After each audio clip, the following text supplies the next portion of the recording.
welcome to the How Can I Support My Child? Good evening, and welcome to the How Can I Support My Child series. Welcome to that show where we answer questions that parents ask us about how they can support or how they can be the a support system for their children. All right, we like to answer these questions because we know that when parents have answers, they do magic. All right, especially when we already have them in that place where they're asking questions. Our goal is to get parents asking questions, and as soon as we start asking questions, it means that we are ready for solutions. All right, so welcome to the show today. In today's show, we are looking at playful strategies that we can use to increase attention span and promote focus in our toddlers. Today is the third episode of the series on helping our toddlers manage their emotions or regulate their emotions. I have said many times that in the month of November and December, we focus on working and helping parents of toddlers become even more effective in their parenting journey. If you're here with me, please don't just be in the background. Why don't you say something in the comments so that I know that you have joined me and you are with me on the show? If you are on Facebook, say something in the comments and remember to tag a friend who needs to be here because sorry about that. Sorry about that. I needed to be sure that everything was okay on Facebook. All right, so if you're on Facebook, everything is okay on Facebook. So why don't you go ahead and tag a friend right now? Tag a friend so that they can be a part of the show. If you are on YouTube, why don't you get a link and share with that friend who is a parent of a toddler, okay? Parents of a young child so that they can be a part of the show. My name is Maribel Chima, and I am the founder of the Parenting Through Mentorship Academy and PTM Resources. I am also the proud matron of the Mastermind Circle, a peer mentorship and accountability group that we run for young children and preteens because we want to equip them. All right, but in the month of November, we are not talking about preteens as much as we are talking about toddlers. Why are we talking about toddlers? I work with preteens, and I know that when we are able to get it right at the phase where our children are still toddlers, we equip them and we build a solid foundation for them. When they become preteens, it becomes a walk in the park because now the children have a solid foundation, or at least have built a solid foundation, right? This is why we do not just work, or we do not just focus on preteens. We also want to work with parents of toddlers. We want to share nuggets, we want to share strategies, we want to share tools and resources with parents of toddlers so that when the toddlers grow and come to us as school age children and preteens, the work is easier, right? It's easier for us to help them, skill them up, and so that they can begin to throttle and navigate through life on their own. All right, I'm going to start by saying that play is the highest form of research. Play is the work, it's the job of a child. All right, so if you have a child, you have a toddler, the child's job is to play, and your job is to help that play happen in the most stimulating way. Your job as a parent is to ensure that your child is playing and not just jumping around or just being a nuisance, but that the child is learning while the child is playing. So, play is the highest form of research. Play is how children discover their world. Play is how children explore their world. Play is how your child expresses their curiosity. Play is how the child explores, right, and finds out how things work in their environment. Children interact with the things in their environment through play. So play is an essential part of your child's life. And as a parent, you should invest your time, your energy, and resources in ensuring that your child plays well, because play is a job for your child.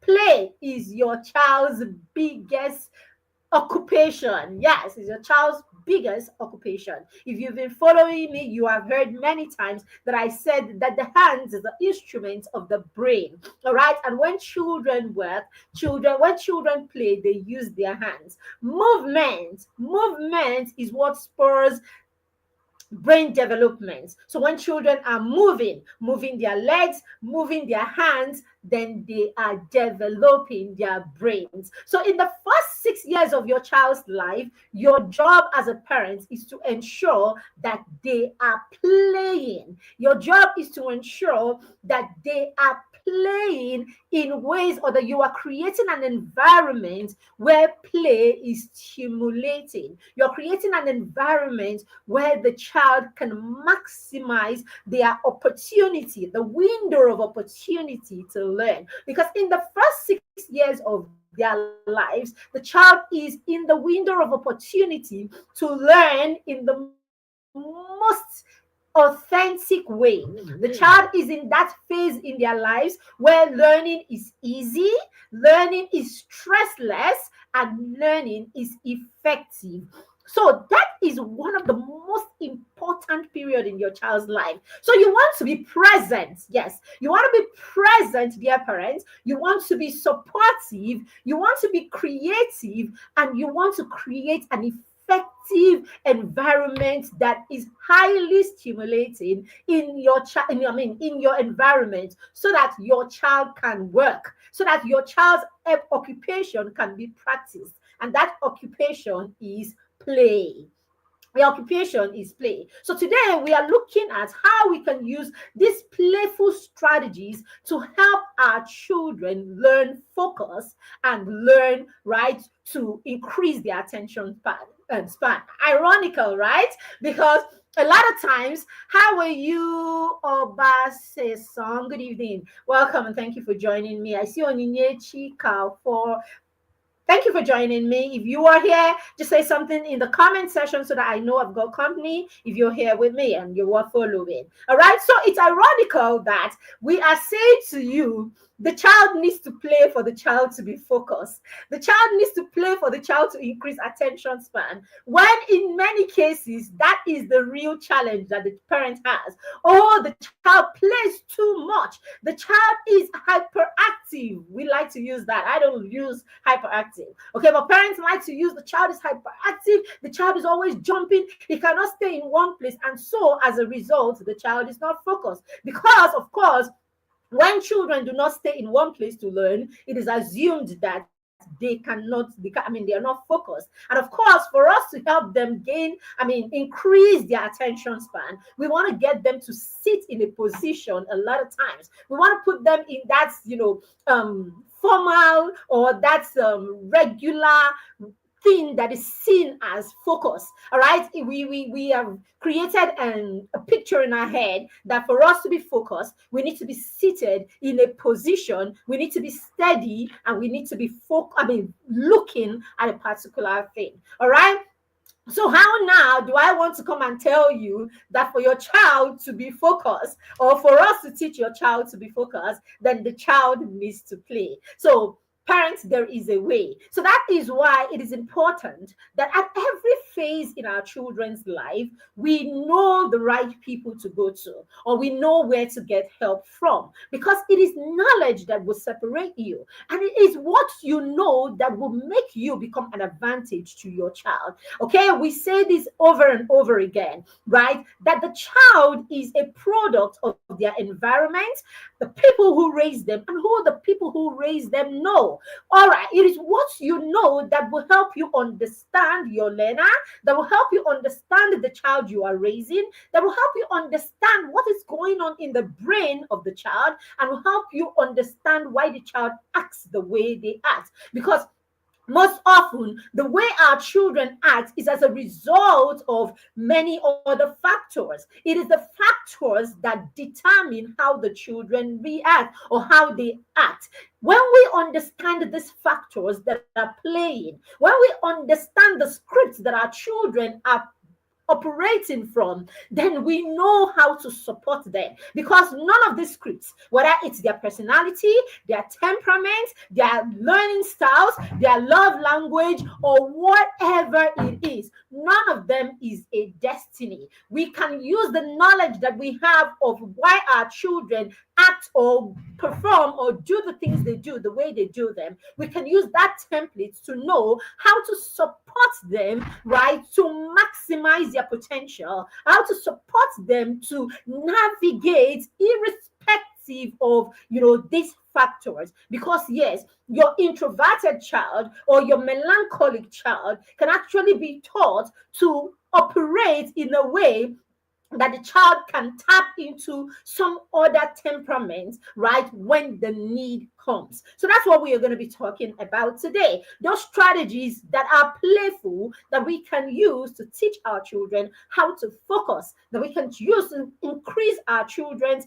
attention span. All right, before we go there, let's ask, what are reasons? I mean, what are the reasons why we need to increase attention span and focus in our children? Why is it important that our toddlers have an increased attention span or that they can stay focused? It is said that, by the time children are toddlers, right, their attention span relatively is about 2 times their age. So what it means is that for your 1 year old, 2, 3 times, right? That's what a school of thought says.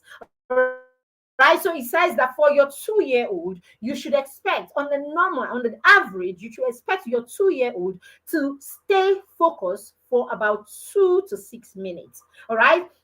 So if you can get your 2-year-old to stay focused on activity for 4 minutes to 6 minutes, the child is doing well. That's what it says. Okay. If you can get your 3-year-old to stay focused on a thing, on an activity, on a task for for 6 to 9 minutes, that child is doing well. If you can get your 6-year-old to stay focused for about 12 to 18 minutes, that child is doing well. Now that you have this, it's a school of thought, but it's one that is widely accepted, right? Okay. Now, what it simply means is, for you as a parent of a 5-year-old, when your 5-year-old gets up and is tired of that assignment, that homework, that activity, okay, that you are doing or together, if the child is tired or the child is restless after 15 minutes, you understand why. This is the place of knowledge.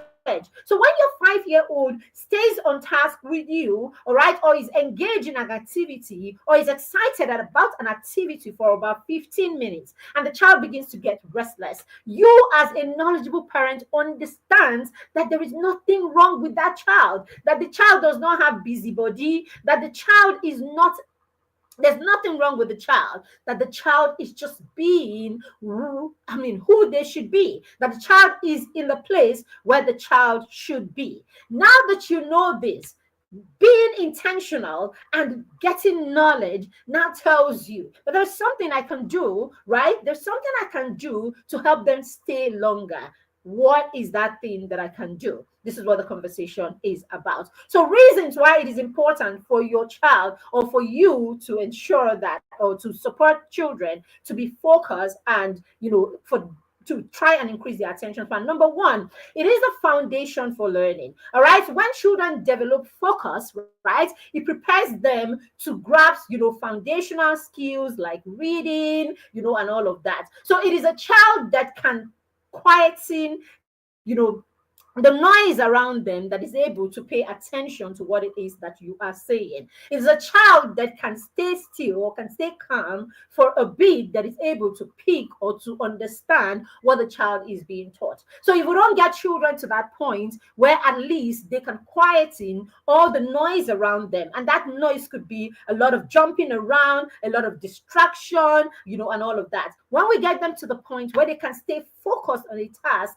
for some amount or reasonable amount of time, enough for you to take them through the process of a particular learning, to teach them how to go about something, okay, to take them especially through step by step process to achieving a task, then you are able to transfer that knowledge to the child when you're able to get their attention enough for you to teach those steps. All right, so it's important that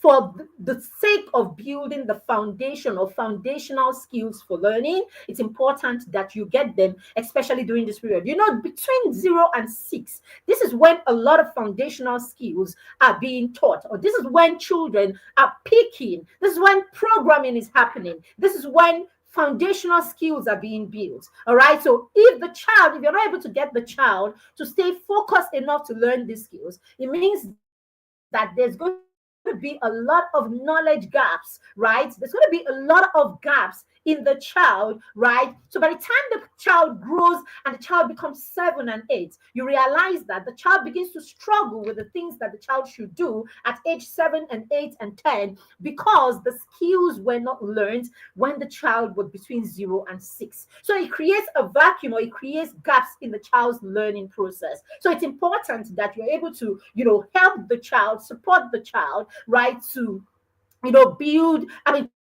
to learn to stay focused, okay, and to have an increased attention span, so that you have the opportunity to teach those foundational skills. All right. Number two, when we are able to keep children focused, or we increase the attention span, we're able to teach that child, guide the child, model to the child how to be independent. Now, when children are focused and they can stay hanging there, right, for enough time, hanging there for enough time, then they I can help you. Sorry about that. My daughter just came to look for something.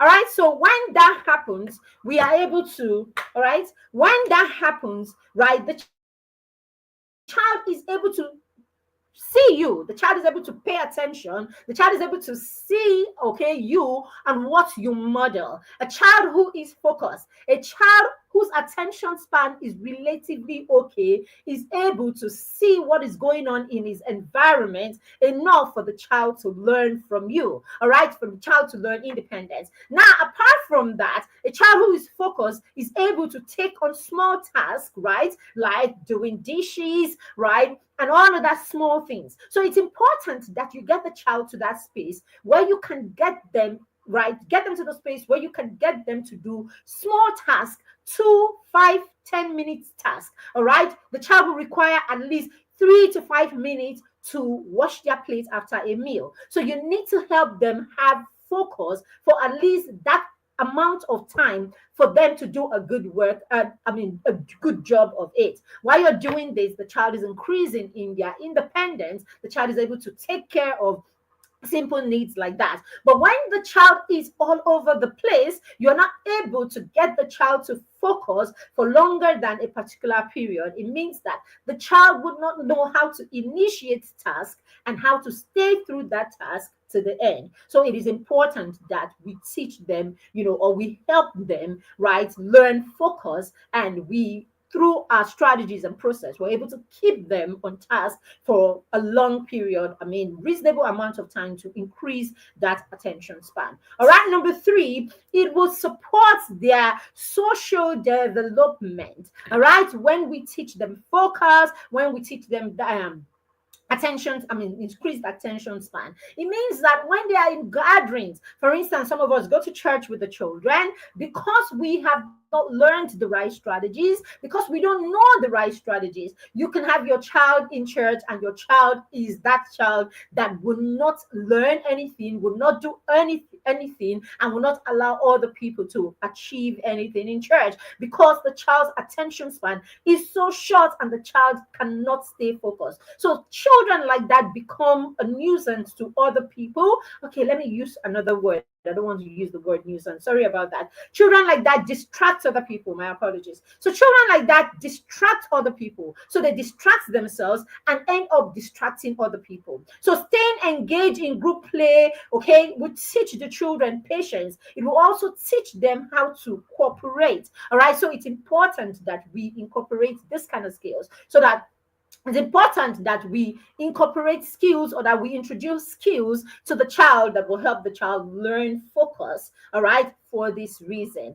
All right, for this reason. The fourth one, I'm going to share five. The fourth one I'm going to share is it improves their emotional regulation. All right, it helps you increase their emotional regulation. Children who learn to who are focused, children whose attention span is long enough, of course, are more emotionally regulated.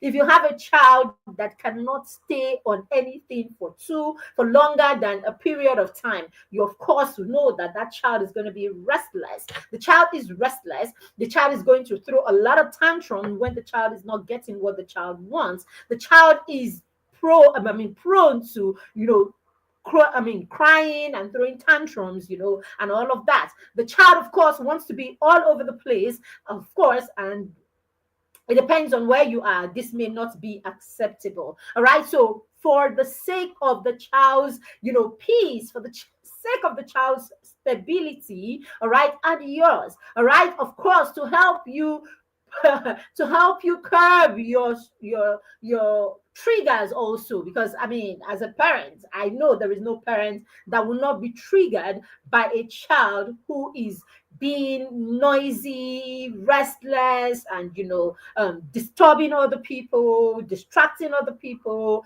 wherever it is, when you are out in some physical, where you are out, in some social gathering and all of that. Yes, we want to understand that they are children, but I am very sure that you will get pretty ticked off, right? When your 4-year-old, right, is all over the place in a gathering where everyone is required to be quiet or to be, settled in for a number of, for some time. All right. It's different when the child has, an amount of, you have the attention span for a reasonable amount, then you can apply the strategies that will help the child, thrive in that environment through the strategies. We'll be talking about those strategies. But when you don't have any of these strategies, what it means is that the child is going to be restless, the child will be unstable, you will be restless, the child will be distracted, you will be distracted, every other person will be distracted, and of course people get pretty upset in such situation. So it's more like you helping the child, right? So that the child can, have themselves together when you are out. And then the final one, of course, is it will boost their cognitive abilities. All right. When children learn to be focused and when we help them build the attention span, it means that the child is more productive even in school. The child is more productive in school. The child is able to study themselves and learn. The child is able to, stay focused, on learning, for at least a period of time. Okay. A lot of times when we go to schools, especially in the early years, during the foundation phase of a child's life, all right, those children, you go to a typical class and you see, let's say you go into a class for a reception class, right? Now, you see a child who is 5 or 6 in that class, and then you see the way it is back here home, right? In Nigeria. I am streaming from Abuja, Nigeria, right? You have parents who come and they insist that their children be in a certain class, right? Those of us who want our children to finish school when they are 15 and 16. So the child in the class that is meant for 5, 6-year-olds, and the child is 3.5 or the child is 4, right? Naturally, that child's attention span is going to be shorter than that of a 5 or 6-year-old in the same class with the child.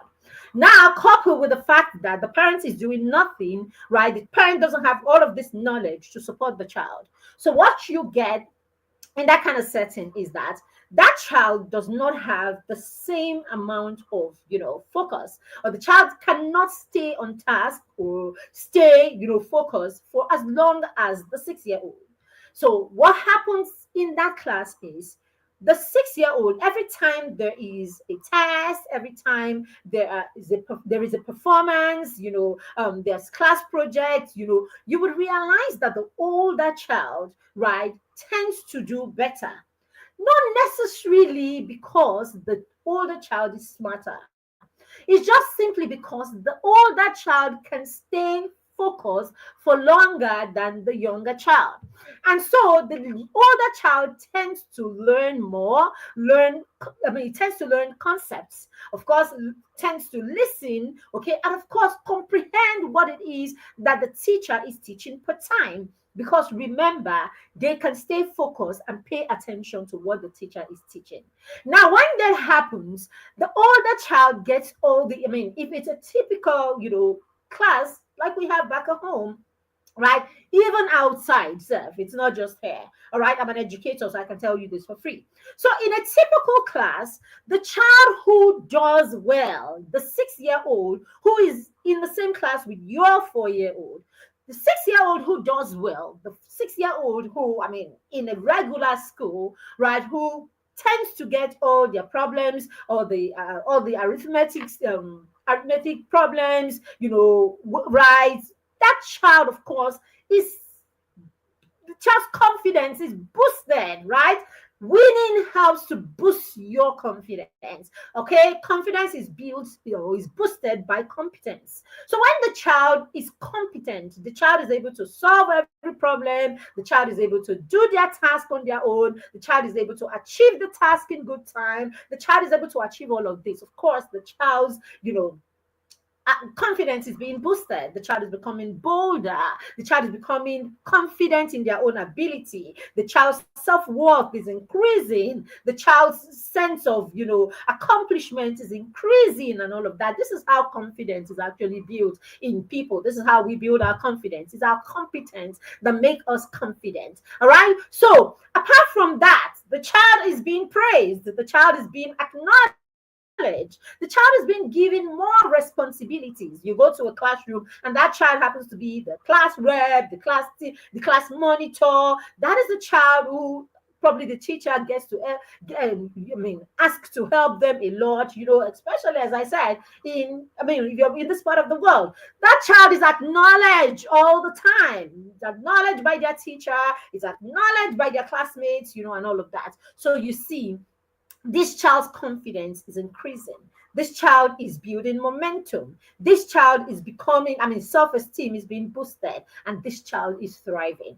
Now, your younger child, because attention span is not there, is very limited, focus is not there. So the child doesn't get to achieve all of the things that the person who is there learning focus, because they can focus or because they can stay on for longer period. This child misses all of those opportunities because the child does not stay on task for long, and the child does not have anyone who is supporting them to be better with this, and all of that. So the child doesn't get all the applause. The child doesn't get the natural confidence boost or self-esteem boost that comes from winning, because he is not winning like other people. Okay, you can tell them from today to tomorrow, oh, you are great, you will be great, and all of that. If the child is not winning, if the child does not feel like a winner, if the child is not achieving, if the child is not, achieving, the child does not get the satisfaction that comes, or the confidence that comes from competence. All right, so this child will struggle, or this child tends to be struggling. All right, and so of course the teacher does not give the child the accolades that the 6 year old who, remember, the only difference between these two children is their attention span and their abilities to stay focused. All right. So the child does not get all that boost from their friends or from their classmates or from the teacher, doesn't get all of it. And in fact, even at home, the child may not even get the reward, because some of us can take this thing even further in our homes. That child that is doing well in school, everybody's talking about him. mean, they came back from school, results came, the one that did very well was taken out, was given a box of whatever, we say, oh, we're celebrating it. That should encourage this one to do better. But no, a lot of times it's more like a psychological burden than it is that the child is learning or deciding I will do better because of this. So these are some of the things, these are some of the burdens, and these are some of the things that happen as a result. So yes, you see that child that is not booming, that child that is struggling, right? Is could be, I mean, a lot of times could be as a result. So by the time they are 7 and 8, 9 and 10, you are all over the place with one lesson teacher after the next one, after the next one, after the next one, because now there are too many learning gaps, because what the child could have done, or just because, I mean, what the child could have learned, what the child could have done at the time, because someone understood them, okay, or someone knew how to help them, was not done. I hope this should make sense. Try to wrap it around your head. You understand what I'm talking about. All right. So let's move on. So we're going to go now into, I'm going to be sharing with you what you can do to help. Sorry, let me just adjust this fan. It's getting hot in here. All right.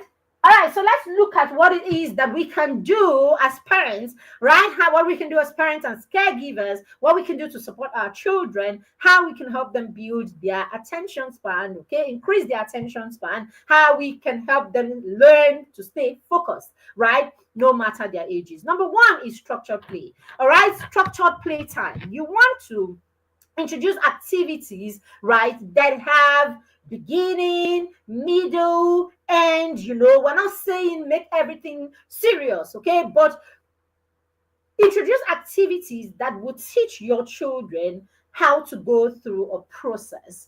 Introduce activities that will keep them on task intentionally or deliberately. All right, activities that the child knows that when they are done with step one, it is just step one, that there is step two and there is step three.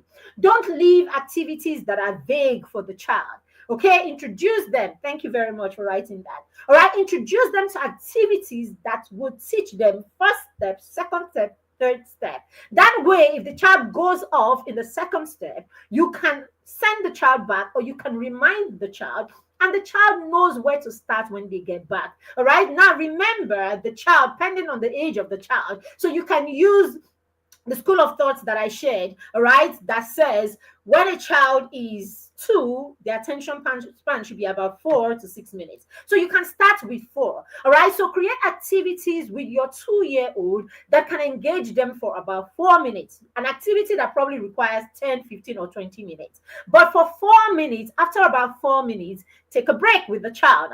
Give the child a break, or take a break together, all right?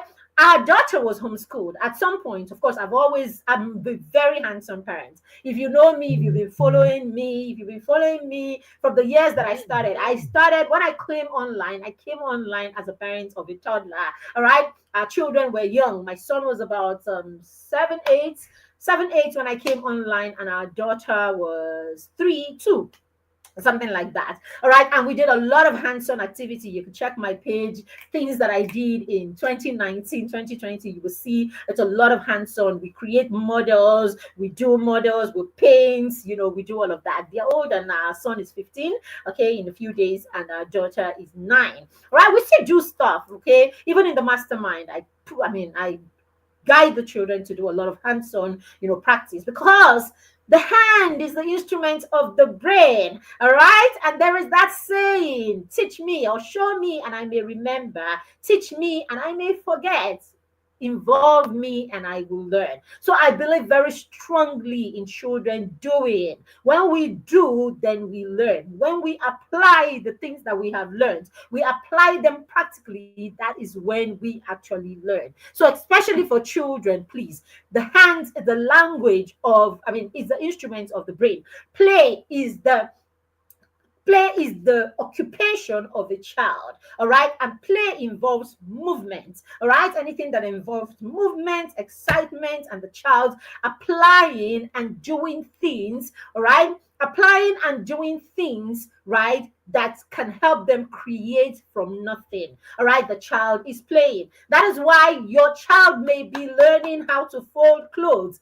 You are teaching the child how to fold clothes, or you are folding clothes together, provided it is an activity that gives the child a sense of satisfaction and requires that the child is moving, then that is play for your child. So yes, you can be cooking and you are playing. So when I say play, I am not saying it is every time that you should be running from the beginning of the house to the end of the house. You can play that kind of play if your target or your goal is to develop their big muscles. All right, so even in your play, you should be strategic. There should be days that the goal is to play, all right, to do activities that will increase their big muscles. All right, so that day we're going to be jumping, we're going to be running, we're going to be doing, all of those things. But there are days that the activity is different. Okay, the activity is different. But then again, always remember this formula: an activity plus a sense of satisfaction is equals to motivation.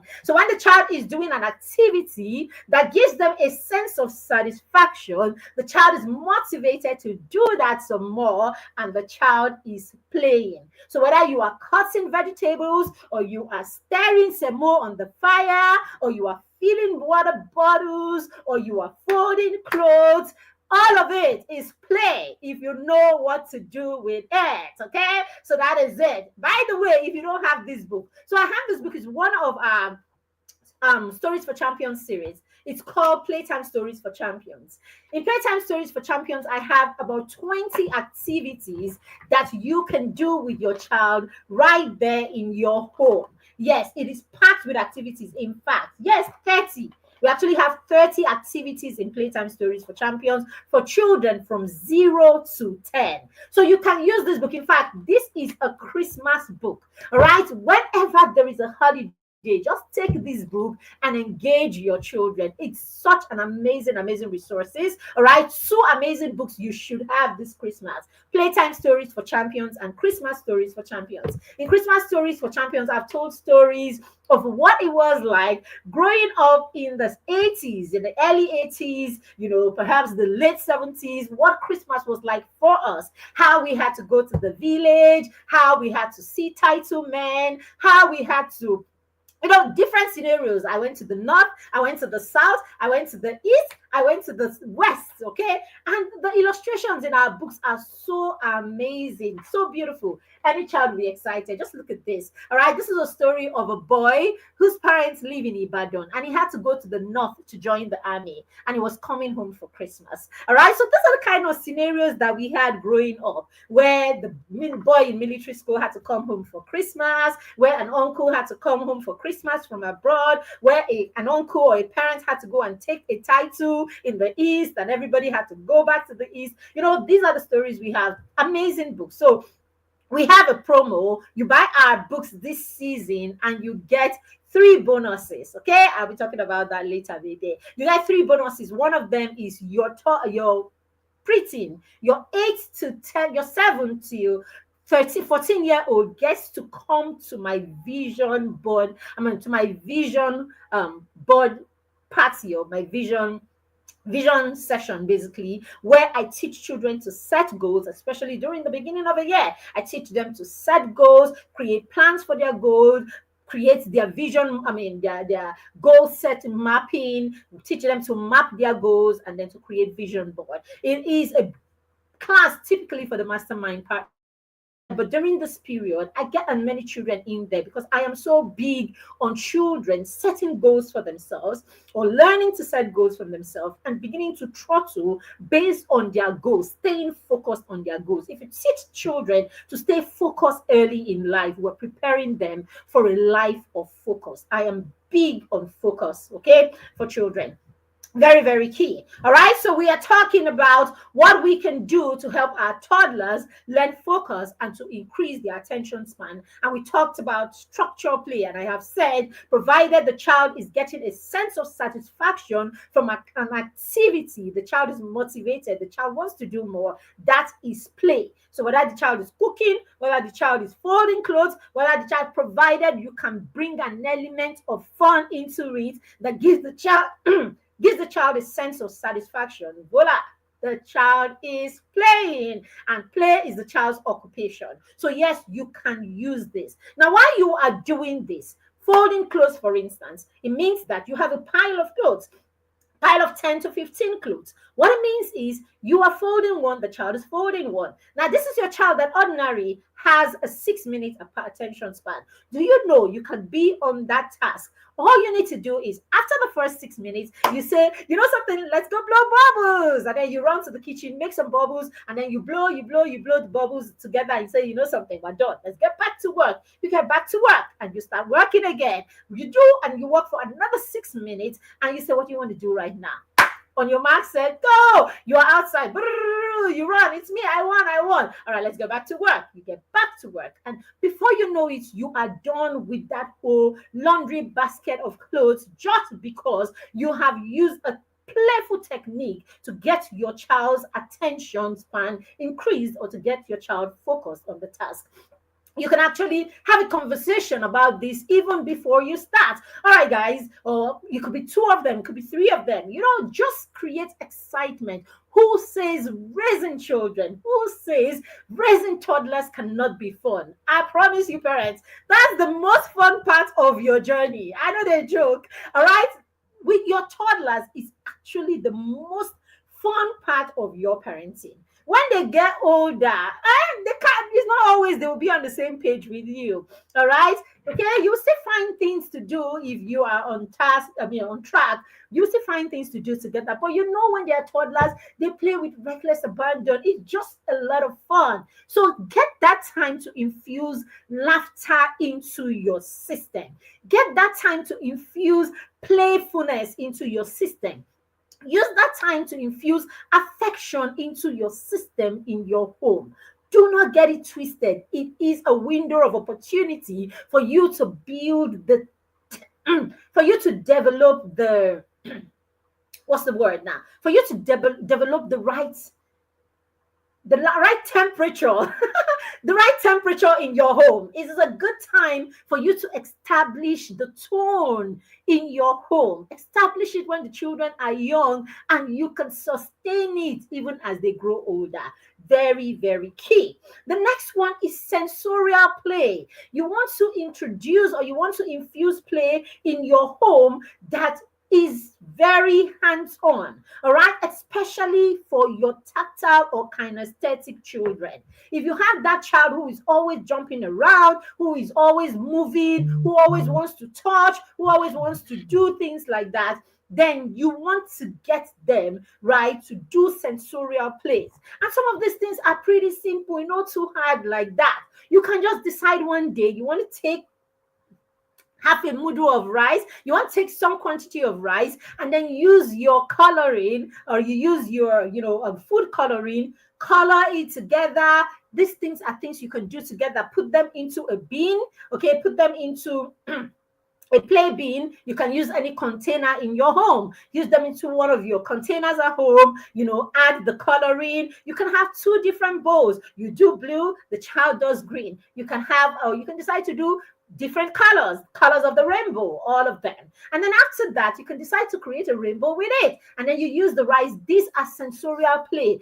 Sensorial play are plays that actually would help you.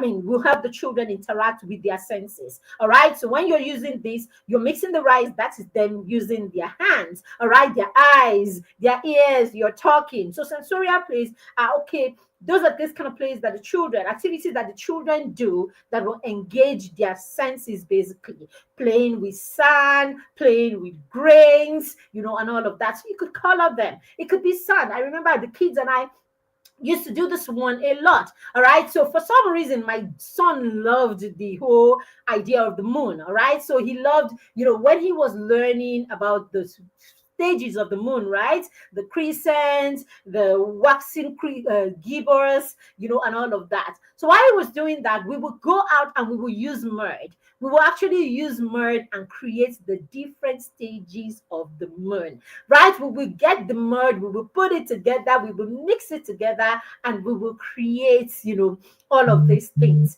All right. So it was usually a lot of fun because now you are creating together and you would have their attention for the longest. While you are doing these activities, you are definitely helping your children increase their attention span. You are definitely getting your children to stay focused on a task for long period. This is helping them develop. All right. When you do that, right, the neural pathway in the child's brain, of course, is expanded, and of course the child is staying on task, and that's how the child continues to increase in their attention span, basically. All right, very key. Number 3 is you want to use music and movement. You want to use music and movement that will, of course, help your children stay focused for long periods. For instance, when our children do dishes, okay, when they're working in the kitchen, they like to do it with music. So of course they have their favorite music on and they're doing, and you realize they stay longer on the task. But now there's a caveat here. You need to make sure that they are not just staying there and being distracted and not doing anything. So you need to make sure you remind them to stay on task. But the fact that they have music, will help them stay longer on that task. Okay. You could also have dancing. You're cooking and you have music on. You do a bit of cooking. You dance together. You realize, especially for that child who doesn't like to join you in the kitchen, when you have the music, you have the dancing that goes on there while you're cooking. That activity gives them a sense of satisfaction, keeps them longer in the kitchen because now we have something that we are doing together. The next one is story. Stories, very, very key. Storytelling. I'm the queen of storytelling. So for every single one of my books that I write, okay, there is always, especially when I'm writing for children, there's always the story factor. All right. So this is Bedtime Stories for Champions. Bedtime Stories for Champions is my first book. Okay. My books are always a theme. Okay. I had a parent from Canada send me a message recently, and she said her children had a lot of my books and they love them. And then she's like, the prints of your book, the illustrations, they're always so beautiful, and my children love your book. I can relate. My books are lovable. All right. So right here in Bedtime Stories for Champions, it's a book that is packed with young people and the interesting and productive, resourceful young people who are already changing the world, who are already making a difference, impacting the world through their interest and the things that they are talented at.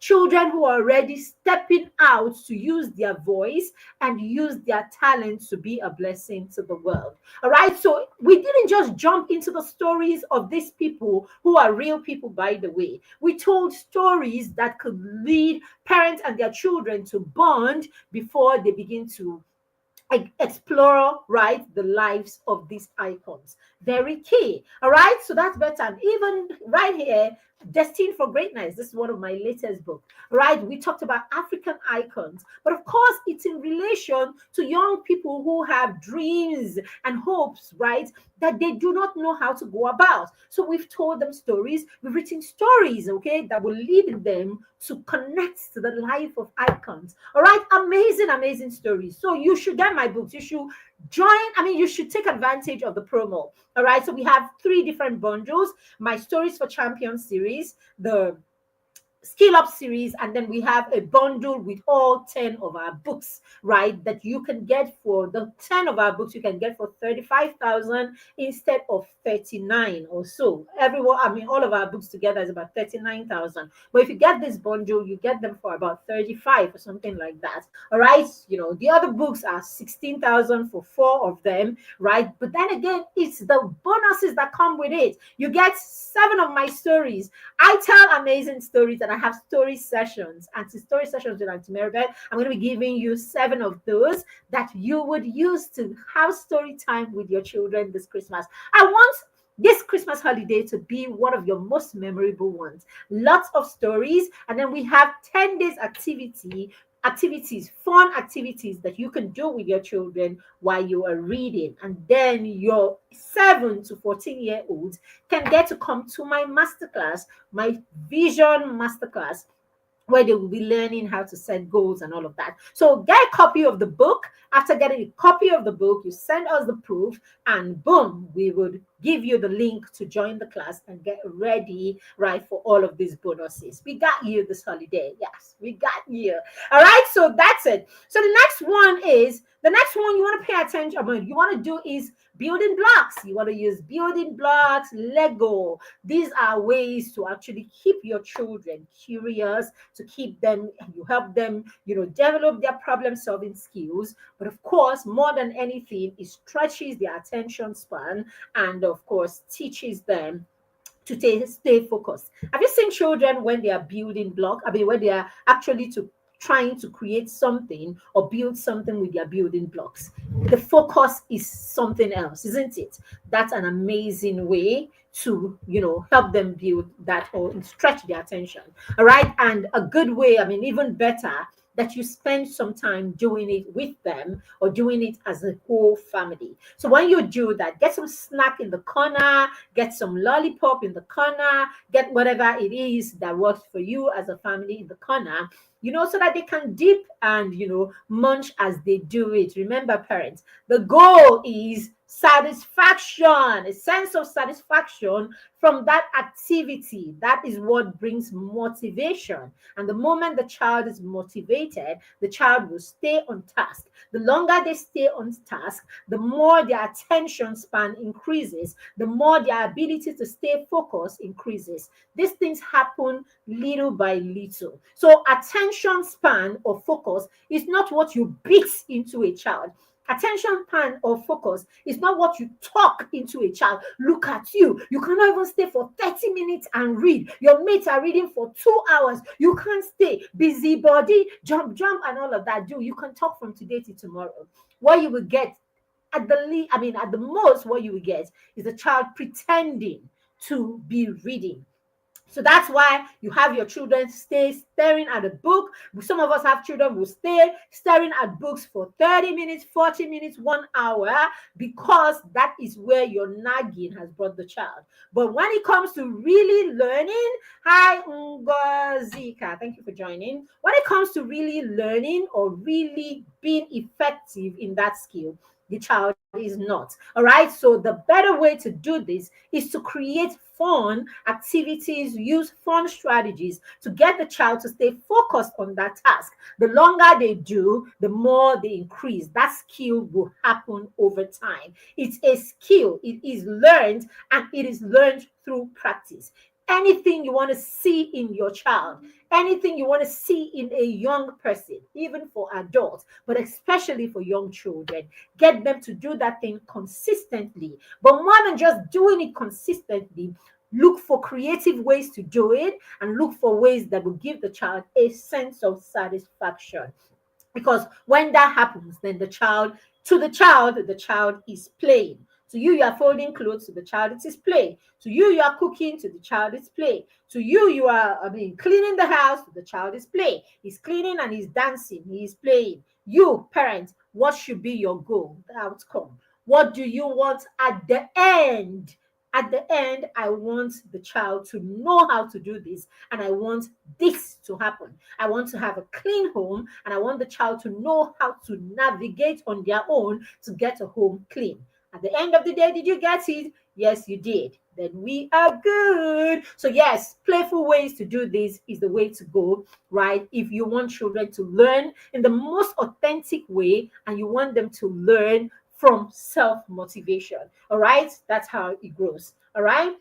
A sense of satisfaction is what increases motivation. All right, the next one is you want to use scavenger hunts. You want to use treasure hunts. Okay, use treasure hunts, scavenger hunts, all of those hunts. Right? Use them to help the children stretch their attention. Right, during the summer fun challenge, that's one of the ways that's one of the challenge, one of the activities that we use to get children to read, where we actually have the treasures all around, and then the child picks or finds a treasure, opens it, and it tells the child to read a part of the book. And then the child grabs the book. He probably says, read the last paragraph of page 10, and the child opens it, and then he reads the last paragraph of page 10. He does that, and he gets a reward for it. Right, what were we doing? Our goal is to get the child to read with a fun activity. Did we achieve it? Yes. Did the child get a win? Yes. So it's a win-win situation. But what you are doing is you're getting the child to do that activity. You're making that activity the child is practicing, and the child is being consistent. In the reading challenge, we keep it for 30 whole days. But don't ask me about reading challenge. The reading challenge happens only in August. So August next year, we go again for 4.0. All right. But for now, if you buy our book, you will get 10 activities, powerful activities, right, that bring a sense of satisfaction for your child to read. All right. And you can do this together during the holiday. All right. But our books on their own are amazing. Even if I don't give you a bonus with it, get those books for your children. See the story right there. Here is about a Christian girl and her Muslim friend in Kaduna. They celebrate Salah, and of course they celebrate Christmas. They were so close that it didn't matter to them. The celebration was it. And that's why it was like when we were growing up. All right. That's how we were when we were growing up. Human beings first. All right. Very, very key. The next one, introduce arts and crafts. Arts and crafts. Use arts and crafts to reinforce what your children are learning in school. All right. I told you how our son loved the whole moon, different phases of the moon and all of that. So we will use mud and create the different phases of the moon. We'll create the full moon, the crescents, waxing gibbers, waning gibbers, and all of that. And our daughter could learn those things even before she got to that phase in her learning. So by the time she was learning about the moon, she already knew everything about the moon because she joined us to create all of that at home.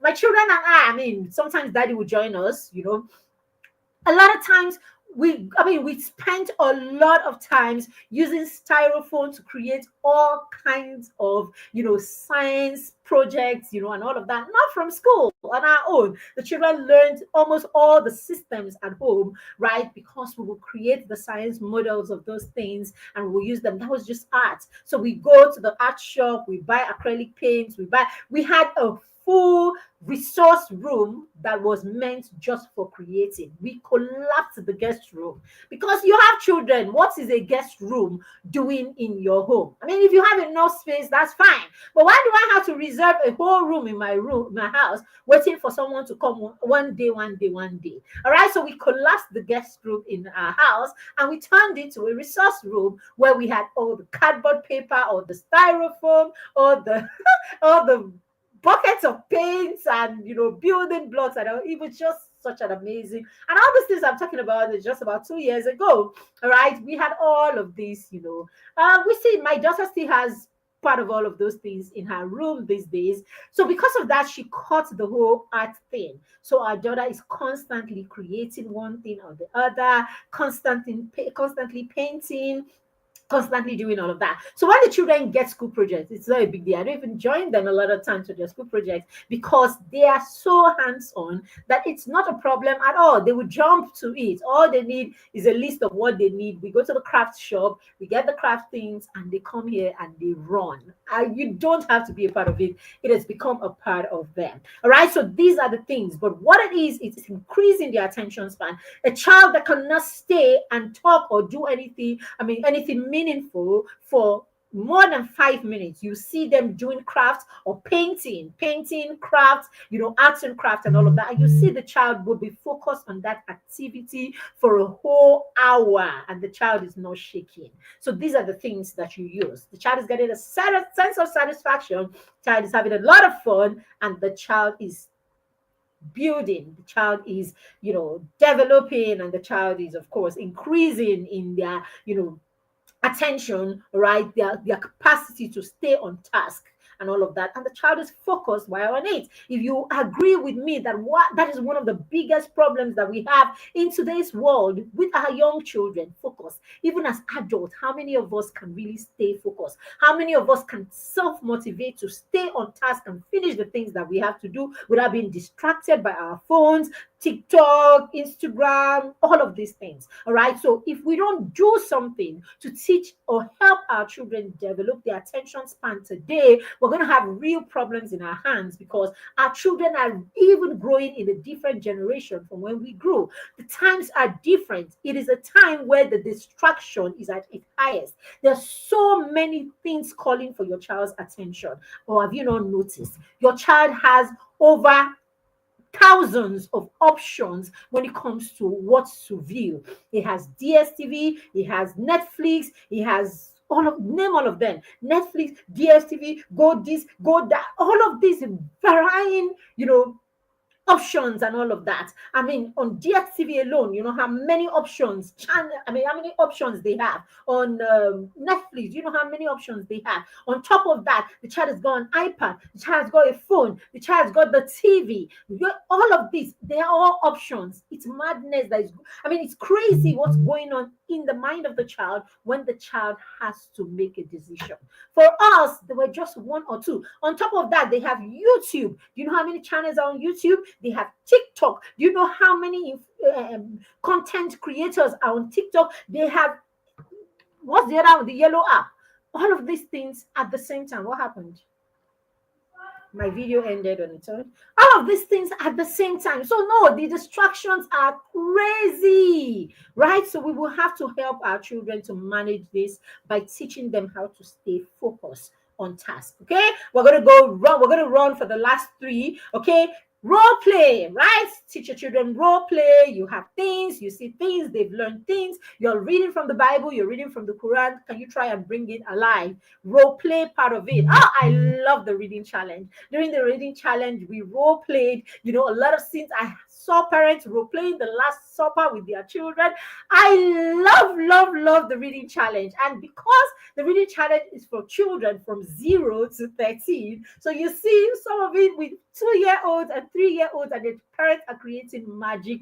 It was such an amazing, one of my best times in the academy. August, from the 1st of August to the 30th of August. Amazing. All right. Role play stories from the Bible, from the Quran. Role play the things around you. Role play the things the children don't understand. They don't understand something. Do some sort of acting around it. Role play is, they don't understand how to do there's something you're teaching them about, probably how to resolve their conflicts, how to talk to people, social graces, etiquette, decorum. Put it into a role play together, and all of that. Of course, very, very key. Then limit distraction.